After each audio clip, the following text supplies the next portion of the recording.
Very much. Cheers, Ben. Next, families of British people who've died abroad have added their voices to calls on the government to offer better support for relatives in the aftermath of a death abroad. A week ago, we brought you the story of the Channon family. 18-year-old Thomas fell 70 feet to his death while on holiday in Magaluf earlier this year. His parents, Kerry and John Channon, told us they'd been left devastated by a lack of support from British authorities in the aftermath of their son's death. They're not alone. Some of you got in touch to share similar experiences to the Channons, saying they'd been left in the dark without help or assistance after the death of a loved one. And an MP got in touch too. She's now chairing a cross-party group on deaths abroad, which is calling for a review of the way the Foreign Office handles such cases. We'll hear from her and a group of families who've been affected in a moment. But first, here's a clip of Kerry and John Channon's interview with our reporter Anna Collinson. There was a thud, a real thud at the door, and went out, and there were two policemen there.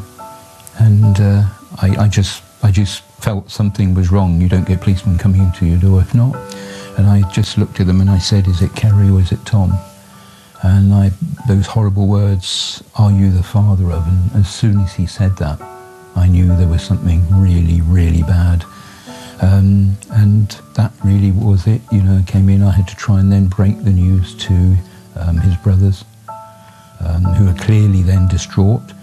I'm trying to comfort them, but at the same time, you know, the policemen are saying, I had to contact Kerry. I'd had a missed call, so I rang straight back. It's just one of those things you never forget. Word for word, John said to me, there's been a terrible accident. It's Tom, and he didn't make it. And I couldn't believe it. I couldn't believe it. And I still, to this day, don't believe it. I still think it's a bad nightmare and Tom's going to come home. I think you can't believe you've got to make that call. And of course, the other thing is, for me, you know, I was just helpless. I could hear Kerry on the other end of the phone, and you can imagine how awful it was. 1,300 miles away from their son, the Channons were desperate for answers. They assumed this is where the British authorities would step in and help. We had no idea how. Was it on a beach? Was it a boat trip? Had he banged his head? Was it a heart attack? We had no information at all. The police officers who came were absolutely fantastic. You know, they were kind, caring, considerate. But unfortunately, when they had to go on, it was only then that we discovered, really to our horror, that there was no support. There was no support officer came in, no liaison officer, you know, that there was no one who then followed up after they left. John and Kerry eventually got through to the consulate for Mallorca, but say they were made to wait for hours for support or information. They eventually found out the truth about Tom's death through his friends. I think people watching would be shocked that is how you were treated and that you were sort of left to fend for yourselves. We were shocked. It was unbelievable, absolutely unbelievable that at the most important time in your lives, there wasn't somebody there to say, this is who you need to contact and this is who will be coming to, you know, guide you through the whole process. Well, sadly, the Channons aren't alone. After we ran that report a week ago, several parents got in touch with us to say they'd experienced similar treatment, and we can talk to some of them now. Claire Fifield-Moore is here. Her son James was killed by a drunk driver in Zante in 2014. Julie Love's son Colin drowned while swimming off an island near Venezuela on a cruise holiday in 2009. Alan Johnson's son Will died on holiday in Ibiza in 2008.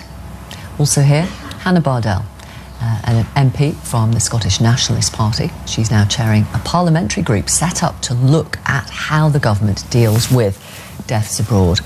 Thank you very much for getting in touch with us. Thank you for coming on the programme and talking to us. We appreciate it. Claire, as I understand it, you didn't know how your son had died for about 3 months. Not properly, no. Tell our audience what happened. We had a knock at the door, 6 a.m. on Saturday, the 5th of July, 2014, by two young PCSOs, community officers, who came in and informed me that James had been killed on a quad bike and left me a telephone number for the Foreign Office on the top of a newspaper. They wrote it down, and that was all we knew. James was on holiday with 7 of his friends, so we managed to contact one of them, but none of them were with him at the time, so it was all speculation. I had to write to many heads of department, the Prime Minister, William Hague, I wrote to Theresa May, to try and find out exactly what had happened. We knew James's inquest would be in October, but I wanted to know what had happened to him. We couldn't have an inquest in this country without knowing the full story. So luckily, David Cameron did step in, and we got a report in the October a week before, but it was July to October, and we didn't know. We had no confirmation. And can you describe what that, A, the fact that you're grieving, and B, the fact that you don't know why this has happened, it does to you? I think now, in hindsight, looking back, at the time, you don't know which way is up. That piece of information that you are given changes your life forever, and the not knowing made it so much worse. I mean, it was Greece, it wasn't the other side of the world, part of the EU, but we couldn't get hold of any information, and it was devastating. Made it more devastating. Yeah. Julie, your son, as I said in the introduction, Colin, drowned on a cruise holiday off the coast of Venezuela. Who called you to tell you the news? I got a phone call from the captain of the ship that Colin was on, and he basically gave me details to contact the embassy, the British Embassy in Venezuela. At that point, I didn't know if he'd gone overboard in the ship, or I just didn't know what had happened. I also found out that the ship Colin was on had actually left the island, and Colin was still there on his own, and his friends were back in the boat as well. So that was just... How do you process a phone call like that? I mean, I think every day you just go through that night, what happened, and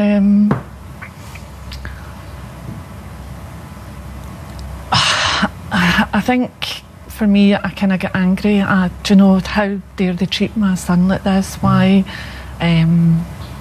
were we let down so badly? And that's what kind of keeps me going. I just have to keep going and hope that no other families go through what we've had to go through. And we'll talk to all of you in a moment about what you would change, about what you would improve. Alan, thank you for talking to us this morning. Will, your son was 20 when he died in Ibiza. He was fit, he was active, he was on holiday with friends, and you got a call from one of those friends with the news, I think, didn't you? Yeah. It was on Sunday morning at 8:30 in the morning, and I got a call, and his friend said, "Is that Will's dad?" I said, "Yes." He said, "I've got some bad news for you." So I said, "What?" So he said, "Will's passed away." So you don't process the words, really. You put the phone down, and then a few minutes later I rang back, and I said, "Can I speak to one of his other friends, because I don't believe you." Yeah. So one of his other friends came on the phone, but he couldn't speak, he was crying. So a short while later I rang Greater Manchester Police, and they said, "Well, we've not had any reports of any deaths abroad. Contact the Foreign Office." So we rang the Foreign Office, and they said, "No, we've not heard nothing, we haven't got any reports. We'll contact the consulate in Spain and get back to you." So it was about 2 hours later before they got back, and you're thinking all the time, there's been a mistake, there's something not right, because surely the Foreign Office would know if there's been a death. 2 hours later or so, got a call back saying, yes, there's been a report of a death of a British national in Ibiza. Still didn't know it was Will. We made arrangements then to fly to Ibiza. We couldn't get a flight from the northwest, and we ended up having to get somebody gave us a lift down to East Midlands, and we flew from East Midlands. And presumably you're on a plane with loads of people going on holiday. Yes, and that was a nightmare in itself, on top of the nightmare we were experiencing, because they've got all these young people going on holiday, just like my son had been going 2 or 3 days before, and you're going and you're in disbelief, in despair, and a total numbness of what's happened. You went to the consulate when you arrived, and you got a post-mortem report pretty swiftly, is my understanding, but they wouldn't. It was in Spanish, and they wouldn't translate it for you. So again, and that is standard policy, I understand. But what impact did that have on you? Well, you just left. Well, why can't? It's a document, an important document. Why can't the consulate translate it for you? There's just no. For me, there's no reason why that is standard policy. Okay, what would you, before I bring in Hannah Bardell, what would you change as parents who have gone through this? There wasn't enough support. There's no support. No support. We were lucky. Oh, I say we were lucky. James, the charge was negligent manslaughter. So, because the gentleman was a drink driver, we were lucky enough to have victim support as counsellors. Right. So I was lucky in that respect, and they have helped us tremendously. But with the first point of contact, and I think the support that we didn't receive is right from that very first knock on the door or phone call, which you obviously didn't get from any authority. Yeah. But I think from then on, those first few days are... You have no idea what's going on. It's such a surreal situation, and I think just to have some kind of department or somebody that you can contact to say, this is what has happened to my loved one, whether it's child, spouse, but I need help. We didn't know about repatriation. We didn't know about having to need a solicitor, whether we needed to get the report. There are so many things that are unknown, but are basic that we need to do. That's my opinion. I think that's the first thing, is that's what we need to do, is help these families that are in such desperate need at that initial moment. So an initial point of contact to either point you in the right direction or actually make some of those calls for you. Yeah. I understand, Julie, that 24 hours or the day after your son had died, there was some pressure on you back here for him to be cremated there, and then the ashes would be sent to you. That was one of the options that I was given by the Foreign Office, and at the time I felt as though they were really putting pressure on me to do that, and I was like, absolutely no way, you know, I was want to go out there, I was want to be with them. I was later advised against that, which I probably still regret to this day that I didn't go out because of the time that it took to bring him home. You were advised not to travel out I there? was then advised not to, not to travel. And that could delay his repatriation, which it still took over 3 weeks to bring him home. Right. Hannah Bardell, let me bring you in, SNP MP. You are chair of the all-party parliamentary group on deaths abroad, and one imagines that you hear these kind of really sad stories regularly. Yeah, so I set up the group just over 2 months ago because I've had 2 constituency cases, Julie Pearson and Kirsty Maxwell, both we believe have been killed abroad in suspicious circumstances. And after the second case I raised it in Parliament. I raised Julie's case twice with the then Prime Minister David Cameron, then Theresa May.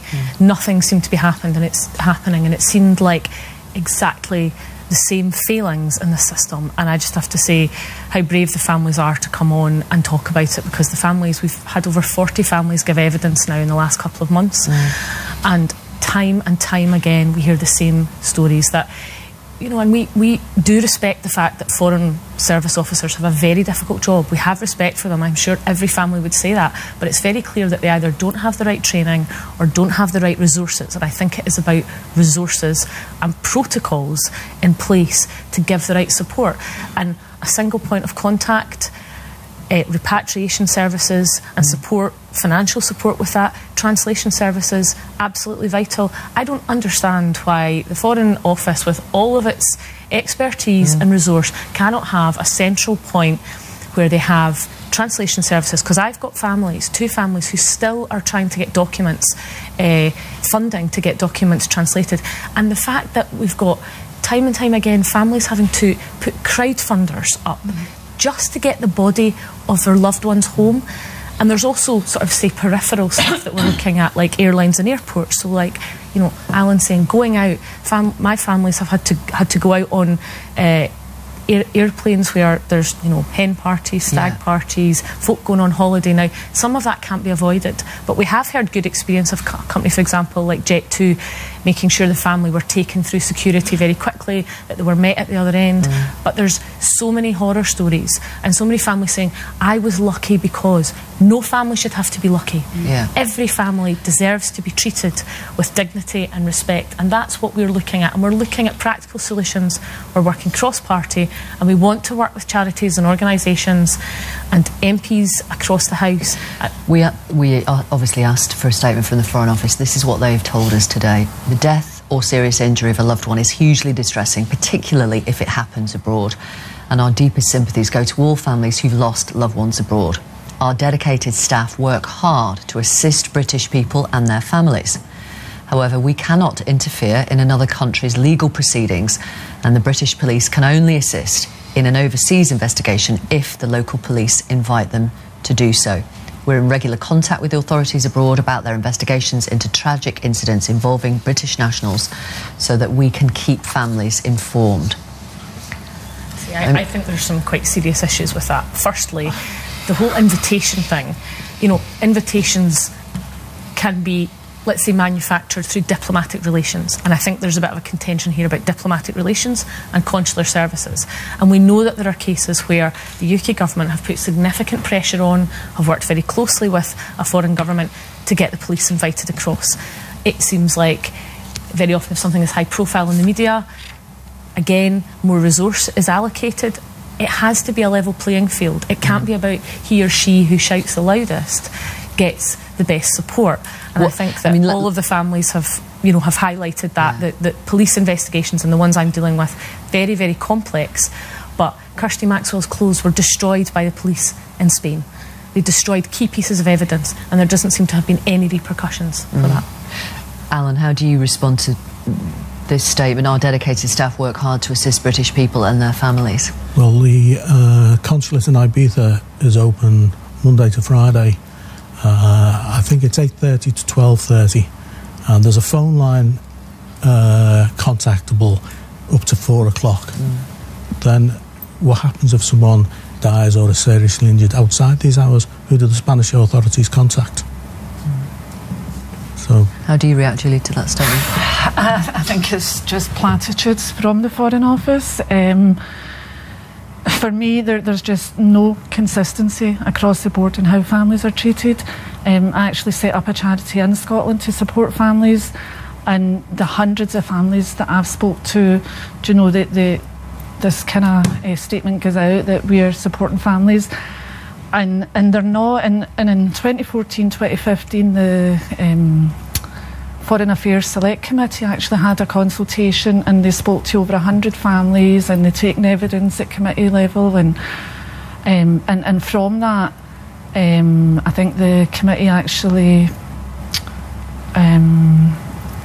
says, you know, one of their recommendations was like, look at deaths abroad, look at a central unit for families. So why haven't they, sorry to Julie, just to go back to politician, why murder manslaughter unit, and that's got 5 people in it. Now, the service that they offer is a single point of contact. They do very, very good work, but to me that's the basic level of service that should be afforded to every family, and you know, it seems it's beyond me that cannot be afforded. The Foreign Affairs Committee also said that the standards of service fell way below what could be reasonably expected, and that a unit for not just suspicious deaths or homicides, but deaths abroad in general should be set up. Now, some of this is actually just quite practical. It's a specific set of protocols, and they may well be in place and they're not being followed in certain areas. So yes, a review needs to be done, but I think most families here would say they're done with reviews. They need some action, and that is what we are about. Now, an all-party group is an advisory group, but we're going to produce a report. We're already campaigning on specific issues. We're going to look for practical solutions, and we would welcome anybody out there that has had an experience like this, either with a loved one dying abroad, or if they want to give resource support, please get in touch. Let me read some messages from people who are watching you this morning. Our dearest friend's youngest daughter was killed on a school trip in France. The case is still proceeding in France, but the family have had very little help from the Foreign Office, no help when talking to the doctors in France, and have had very little help in how to repatriate the girl to the UK. Emily has emailed, my only daughter was killed in a horrific car crash in Malibu in 2005. She was 34. The driver survived the 600-foot drop over a mountain. My daughter was smashed to pieces. I was never informed by the Home Office or the police. I found out from friends who came round to me the following day, and it has been a continuing nightmare since. And Deborah says, hi, my name is Deborah Pearson. My niece Julie died abroad in Israel. Julie was 38. Julie was Scottish, and Hannah Bardell is my MP. Hannah took Julie's story twice to Parliament. Once to David Cameron, who promised live in the House of Commons that we would get help, and the second time to Theresa May. And still, we are no further forward. The Foreign Office let me down too. I've had documents from Israel from the autopsy report for over 3 months now, and they are in Hebrew, and no one can translate them for me. And Emma says, this is absolutely chimes with us. We got absolutely no support from the British consulate when my brother was killed abroad, either at the time or when we went back for the inquest. I complained to the Foreign Office via my MP and was extremely disappointed by the responses, which in essence said that so many British people visit and live abroad, we can't possibly help all in need of assistance. They didn't even distinguish between a death abroad and someone who'd just lost their passport, let alone someone who died and someone who'd been murdered. Given a murder inquiry followed my brother's death, I would have thought this was slightly different to the normal experience, but they just didn't seem to care. I think actually important, about 70 British citizens die abroad every year. Only a fraction of them are suspicious deaths. Yeah. But yes, we know hundreds of thousands of people travel abroad, go on holiday. We're not trying to scaremonger, but it's a fraction in comparison to the number who go abroad and are fine. It cannot be unrealistic to expect decent resources and a proper service. These are British taxpayers who pay to go on holiday. When they go on holiday, the countries are happy to take their money. They're happy to, you know, receive their money, and at the end of the day, folk deserve a decent level of service and a decent level of support. Thank you very much. Thank you, Hannah Bardell, SNP MP. Alan, thank you for coming on the programme to talk about your son Will, Alan Johnson. Julie, thank you for talking about Colin. Julie Love, and Claire for talking about James. Thank you very much, and we'll see what happens. Thank you. Thank you.